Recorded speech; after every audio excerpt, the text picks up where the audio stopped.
Hello everyone, I'm Hazel and welcome to Make English Easy, your podcast for learning English in a way that feels relaxed, fun and completely stress-free.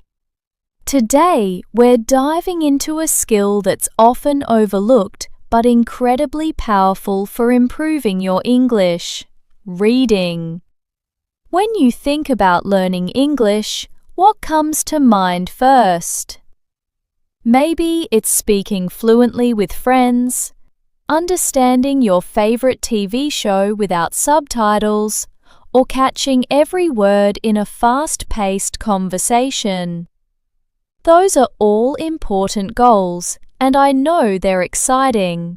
But there's one skill that doesn't get nearly enough attention, and it's like a hidden treasure for your English journey. That skill is reading. Reading is easy to practice, endlessly rewarding, and honestly, one of the most enjoyable ways to learn. So, find a cozy spot, maybe grab a warm cup of tea or coffee, mine's always a creamy latte, and let's explore why reading is your key to mastering English.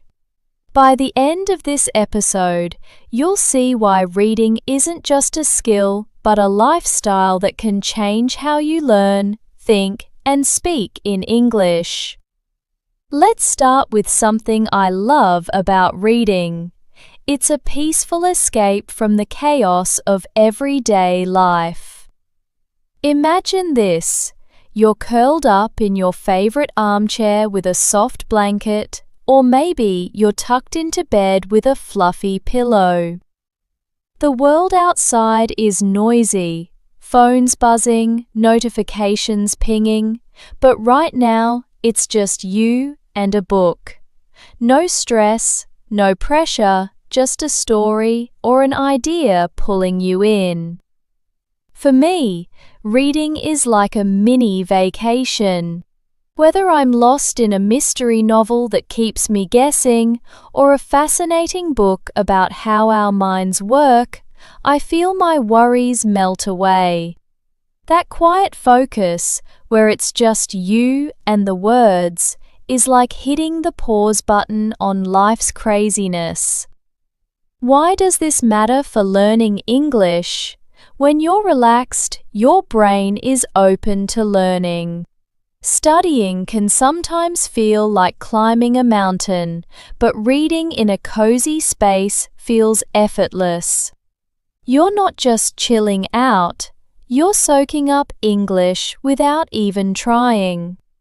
The words you read, the sentences you follow, they all sink into your mind while you're lost in a story. It's like sneaking vegetables into a delicious smoothie. You're learning, but it doesn't feel like work. Here's a little challenge for you. Think about your favorite place to unwind. Maybe it's a sunny corner by a window or your bed with fairy lights twinkling. Next time you read, set up that spot with a drink you love: tea, coffee, or maybe hot chocolate. Notice how it feels to read there. Does it make English feel more approachable? I remember when I was learning a new language, I'd sit on my balcony with a cup of chamomile tea, reading short stories. It wasn't just relaxing, it made me excited to learn. Try it out and see how it changes your experience. Now, let's talk about the first big reason reading is so powerful for learning English.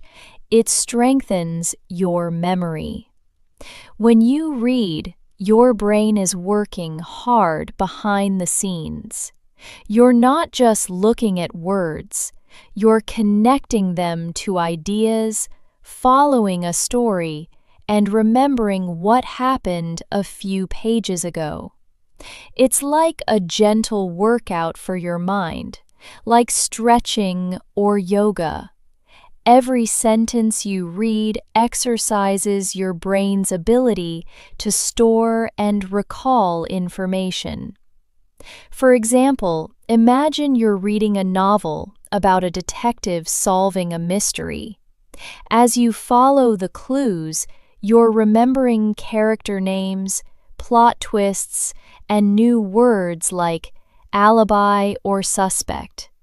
When you see those words again later, maybe in a different book or article, your brain lights up and says, "Hey, I know this." That repetition builds stronger connections in your memory, making it easier to recall vocabulary, phrases, and even sentence patterns.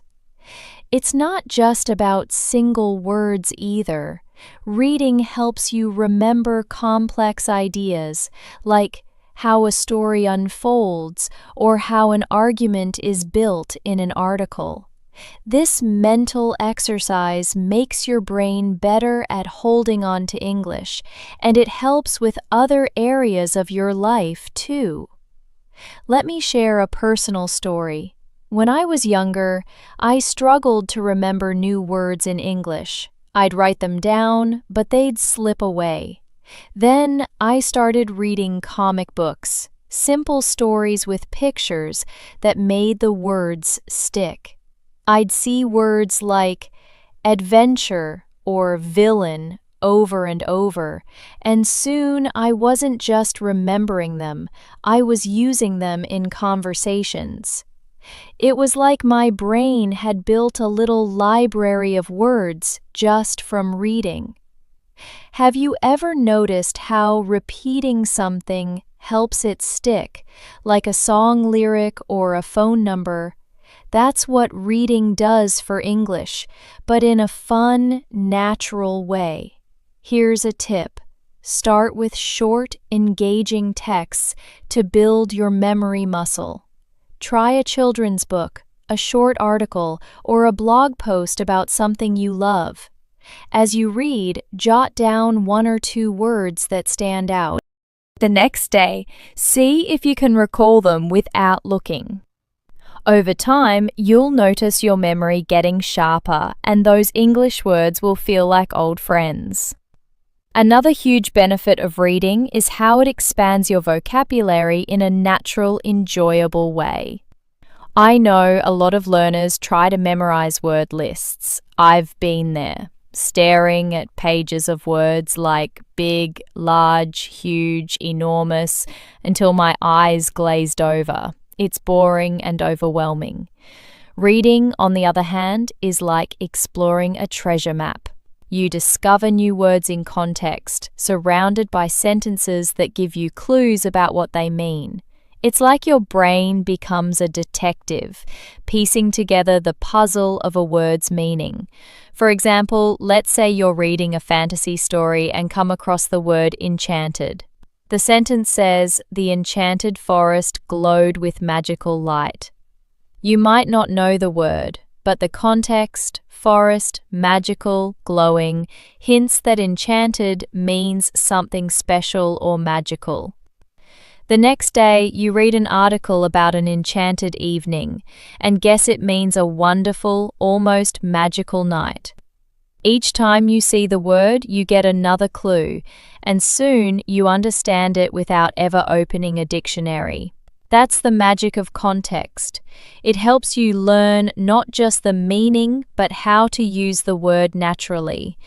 This happened to me when I was reading a travel magazine. I kept seeing the word vibrant to describe markets, cities, and festivals. At first, I wasn't sure what it meant, but the descriptions of colors, energy, and excitement gave me clues. After a few articles, I started using vibrant myself, like saying, "The party was so vibrant." Reading made that word mine, and it felt effortless. Have you ever picked up a word just by hearing or seeing it in different places? That's what reading does. It feeds your brain new words without the stress of memorizing. Here's a practical exercise. Pick a short story or article you enjoy. As you read, Underline 3 new words and try to guess their meanings from the context. Don't look them up right away, just make a note and keep reading. The next time you see those words, see if your guess was right. You'll be amazed at how many words you learn this way. Over a month, you could pick up dozens of new words, all while enjoying a good story. What topics get you excited to read? Maybe fashion, sports, or sci-fi. Choose something fun, and your vocabulary will grow without you even noticing. Now, let's talk about something that sounds almost too good to be true. Reading can improve your grammar and writing skills without you even trying hard. I know grammar can feel like a maze of rules. Past perfect, gerunds, prepositions, it's a lot. But when you read, you're not memorizing rules. Instead, you're soaking up correct English like a sponge. Every well-written sentence you read shows you how words fit together, how sentences flow, and how ideas connect. Your brain starts to feel what's right, even if you can't explain the rule. For example, let's say you read a sentence like, "She carefully placed the vase on the table." You might not know the grammar rule about adverb placement, but after seeing sentences like this over and over, you'll naturally say carefully placed instead of placed carefully. It just sounds right. Reading exposes you to thousands of correct sentences, and your brain picks up the patterns. It's like learning to dance by watching experts. You start moving in rhythm without studying every step. This happened to me when I started reading English novels. I used to struggle with prepositions, like when to use in, on, or at. But after reading stories where characters were in the house, on the road, or at the party, I started using them correctly without thinking. It wasn't a lesson, it was just reading. Have you ever noticed yourself picking up a phrase or structure just by hearing it a lot? That's what reading does for grammar. Reading also helps your writing. When you read, you see how authors start paragraphs, use punctuation, or mix short and long sentences to keep things interesting. It's like having a writing coach in every book. For instance, I learned to write better introductions by noticing how articles often start with a question or a surprising fact. It inspired me to try the same in my own writing, and it made my work feel more polished. Here's an exercise to try. Pick a paragraph from a book or article you like.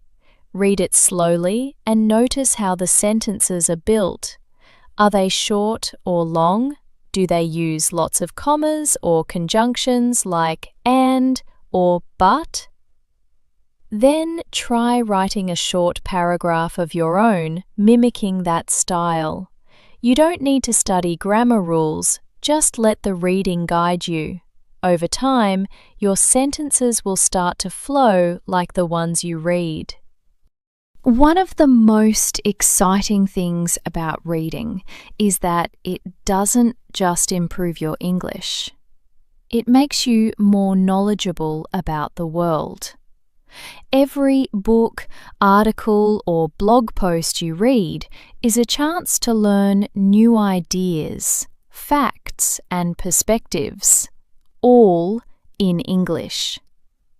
It's like getting 2 benefits for the price of 1. You're practicing the language and growing as a person. For example, if you love history, you could read a novel about ancient Egypt or a biography about a famous leader. You'll learn about pharaohs or revolutions while picking up words like dynasty or rebellion.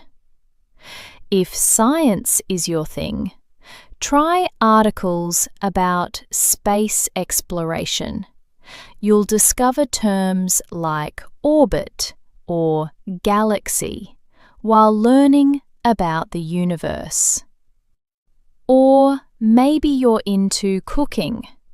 Recipe blogs can teach you words like saute or marinate while inspiring your next meal.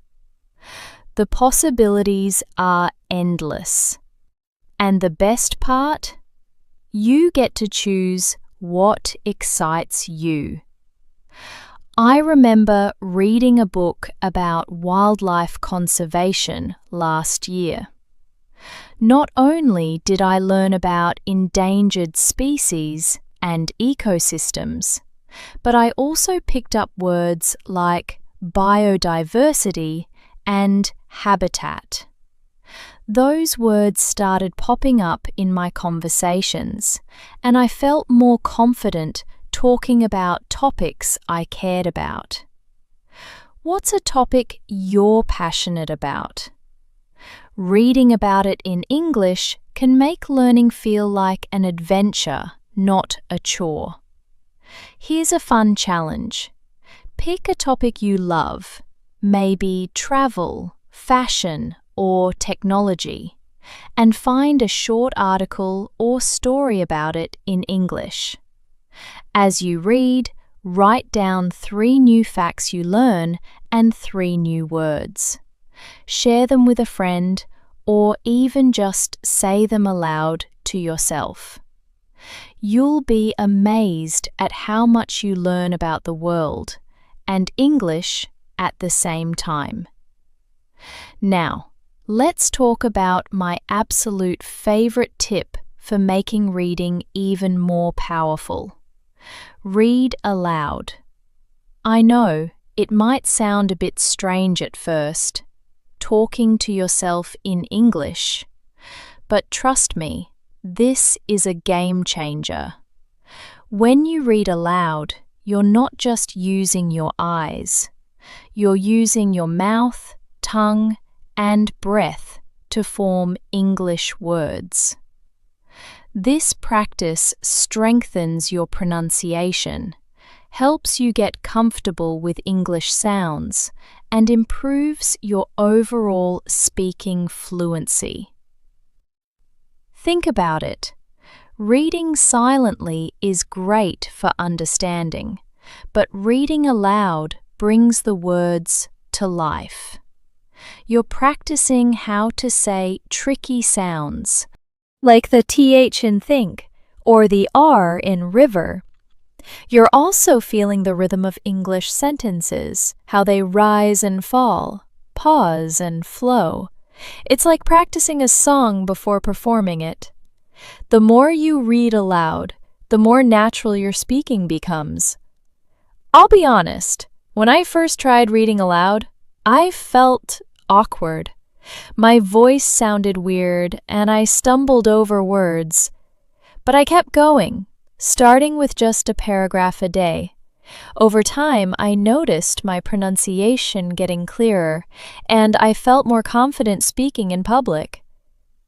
Have you ever felt shy about your voice in English? That's totally normal. Reading aloud is like exercising a muscle. The more you do it, the stronger it gets. Here's how to start. Pick a short text, like a page from a book or a news article.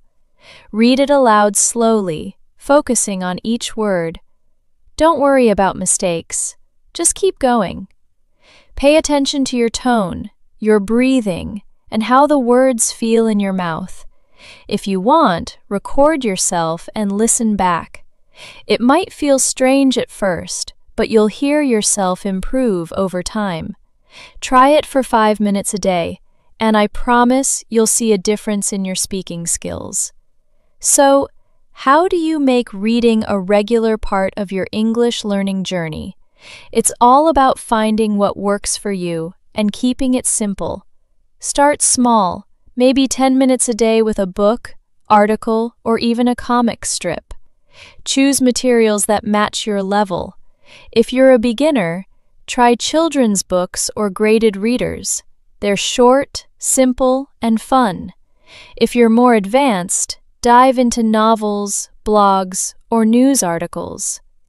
The key is to pick something you enjoy, so reading feels like a treat, not a task. Another tip, mix it up. One day, read a story. The next, try a recipe or a travel blog. Variety keeps things fresh and exposes you to different kinds of English. You can also set a goal, like reading one new article a week or finishing a short book each month. Track your progress in a notebook. It feels so satisfying to see how much you've read. Here's a personal trick I use. I keep a book or article on my phone so I can read whenever I have a few minutes, like waiting for a bus or relaxing before bed. It's an easy way to sneak reading into your day. Where could you fit reading into your routine? Maybe during your commute or while sipping your morning coffee. Find a time and place that feels natural, and it'll become a habit in no time. Let's wrap up with a review of some key words from today's episode and ways to practice them so they stick. First, there's underestimated, which means thought to be less important than it really is. For example, reading is often underestimated, but it's a powerful way to learn English. Try writing a sentence about something you've underestimated in your life, like a skill or a challenge. Next, we have constantly, which means all the time or very often. For instance, I'm constantly finding new words when I read. Try saying 3 things you do constantly in your daily routine, using the word each time. Then there's expands, which means grows or becomes larger. Reading expands your vocabulary naturally. Describe something that expands, like a hobby or your knowledge, in a short paragraph. Another word is soaking up, meaning absorbing, like knowledge. Your brain soaks up grammar rules while you read. Use soaking up to describe something you're learning, like a new skill or language. Finally, reinforce means to make stronger. Reading aloud reinforces your pronunciation skills. Write or say how you can reinforce something you're learning, like a new word or habit. Here's an exercise to make these words stick. Pick 2 of them and use them in a short story about your day. For example, you might say, I underestimated how much I'd enjoy reading a blog today, and it's constantly expanding my English skills. Share your story with a friend or post it online to practice even more. These words will start to feel natural the more you use them. We've covered so much today. Reading is your secret weapon for learning English. It reduces stress, boosts memory, expands vocabulary, improves grammar, and opens up the world, all while being fun and relaxing. Whether you're reading a novel, an article, or even a comic, every page you turn brings you closer to fluency. So, I challenge you. Pick up something to read this week. It could be a short story, a news article, or even a recipe. Find a cozy spot, read aloud if you're feeling brave, and let English become a part of your life. I'd love to hear from you. What's a book or topic you're excited to read about? How will you make reading a part of your Make English Easy journey? Share your thoughts in the comments or on social media. I'm cheering you on. If you enjoyed this episode, subscribe to Make English Easy for more tips to simplify your English learning. Keep reading, keep practicing, and keep shining. Until next time, take care.